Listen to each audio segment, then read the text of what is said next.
नमस्ते भैया, हम एक बात बोलना चाहते हैं। जो मेरा गाना था डीजे पर नाचत देखनी, वो गाना आज ना आयल और ना आई। ये काहे से ना आई? जो स्टूडियो वाला था वो बोल दिया ये गाना में नहीं चढ़ेगा। बोले ठीक है, तो एक दूसरा गाना मेरा आ रहा है, डोलियो जाता। 1 तारीख के ये गाना चढ़ जाएगा यूट्यूब पर, विकास बिहारी ऑफिशियल चैनल से। तो हम कहब कि ये गाना न आए डीजे पर नाचते देखनी, तो उस गाने के लिए सॉरी।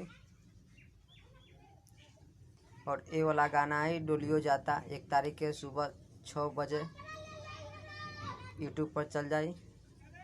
और प्यार दुलार दीजिए, और नहीं अब तक चैनल पर हैं तो सब्सक्राइब कर लीजिए और घंटे को दबा दीजिए। धन्यवाद।